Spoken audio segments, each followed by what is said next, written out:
folks, this changes everything. As you've likely already heard, Elon Musk had been visiting China and meeting up with high-up leaders over there, and he's walked away with a lot of wins. This was partly a diplomatic, we are strengthening ties trip, but also one that yielded real-world practical results, which are going to change everything for Tesla the company and Tesla the stock, which is why you're seeing Tesla stock accelerate its rally by quite a lot this morning. And in today's video, I want to break down exactly what has happened, why everything is about to change, and what you need to know. And the only thing I ask in return is that you hit that ravishing like button, and don't forget to subscribe. And of course, as always, make sure you do your own due diligence on all ideas presented here on the channel. If you're the one taking the risk, you got to be the one doing the ultimate frisk. Okay, so before we even get into the wins, I want to show you the context of Tesla in China and the value there. So you pull up battery electric vehicle adoption rates from Tesla's own data, and you have China in green, and then you have the rest of the world excluding China in blue.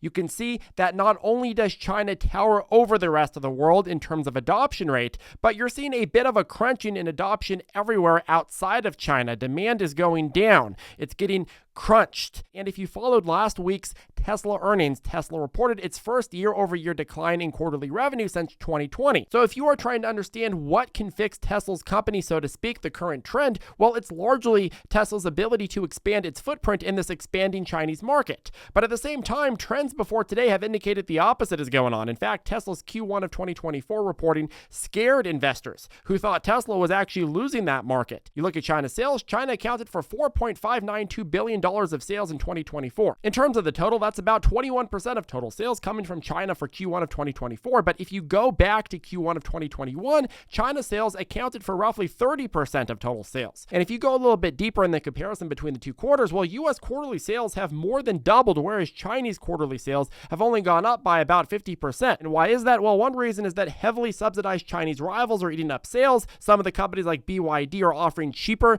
EVs. And on top of that, Teslas are banned from many Chinese government sites because of concern about what data the American company collects. But today's catalyst, which we're going to get more into depth later, is that, quite frankly, Tesla has passed their data security test and can operate full self-driving in China, at least how they define full self-driving, which isn't really full self-driving, but it's a step there. And again, this is very, very critical for investors because in many ways, Tesla's growth in China has been seen as being hampered by, again, the CCP favorite domestic competition. Tesla has tried to garner favor to stop this trend for years. I mean, you've had frequent Musk visits, huge investment in China with Giga Shanghai, a ton of verbal rear end kissing on the part of Musk, but there was this idea out there that Tesla would eventually be completely bludgeoned by the CCP. However, as of now, Musk has once again managed to continue to secure favor over there. And why is that? Why would the CCP even care about helping Tesla? Well, in order to understand that, you have to understand the way business works in China. China is able to push its own industries to develop faster by introducing fierce competitors like Tesla, and this is called the catfish effect. This is what Nikkei.com reported a few years back.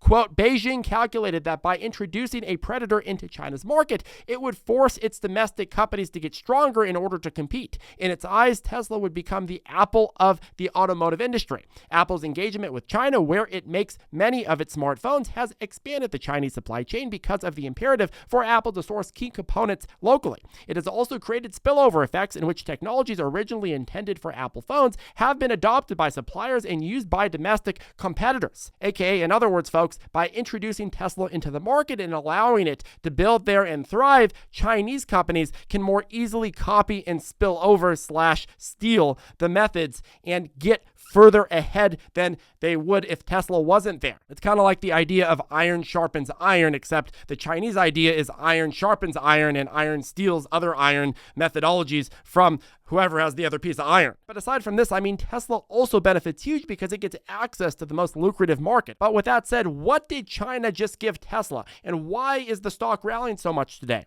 Well, you see, the major give was, again, this approval for full self-driving. From the Wall Street Journal, Chinese officials told Tesla that Beijing has tentatively approved the company's plan to launch its full self-driving, or FSD, software feature in the country. People familiar with the matter said Monday. Now, this is a big deal because a lot of Tesla's competitors in that market, your NIO, Li, XPeng, BYD, already have approval for various levels of autonomous driving. You look at the top-selling electric vehicle brands in China. I mean, Tesla China is about number 2, but you have BYD and GAC Anion and Geely and other Chinese companies that are gaining market share. Well, guess what? This FSD approval allows another measure measure for Tesla to outcompete these guys. And long term, if Tesla can innovate and solidify its competitiveness in the FSD space fast enough, this can add a lot to its future sales. From Wedbush analyst, quote, Musk winning FSD approval in the key China market is a watershed moment for the Tesla story in our view. While the long-term valuation story at Tesla hinges on FSD and autonomous, a key missing piece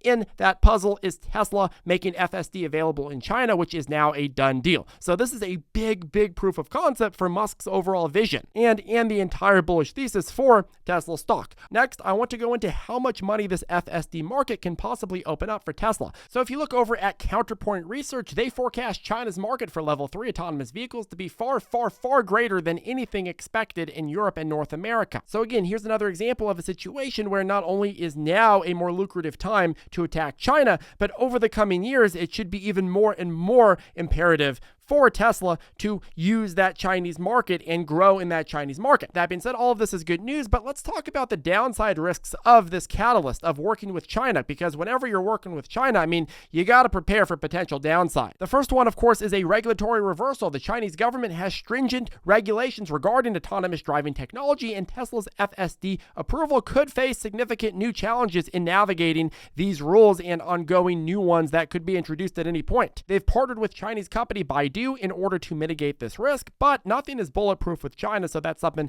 to note. Number 2, market competition. China's automotive industry has several homegrown electric vehicle companies, including XPeng and NIO, which are actively developing and improving their own autonomous driving technologies. This competition could lead to market saturation, affecting Tesla's market share and profitability. Of course, as mentioned earlier, Tesla's technology can also further be copied by competitors around China and replicated, which maybe over the long run could cause Tesla to be outcompeted. I don't think that's going to happen. I think they have a huge edge with all the data that they already have and are continuing to collect, but still something to note. And you also have public perception. The acceptance of autonomous driving technology amongst Chinese consumers might differ compared to those in other markets like the US. Any incident or perceived safety issue could lead to a massive negative PR problem and a big issue with public perception, and that could potentially affect Tesla's sales and reputation in China. It's very easy to look at a foreign brand, especially from a country like America, which maybe the average Chinese person has a complicated view of, and then assume that, hey, maybe their self-driving isn't that safe. But overall, the biggest threat in my view is geopolitical tension. The evolving geopolitical climate between China and the US could impact Tesla's operations by quite a lot. I mean, changes in trade policies or sanctions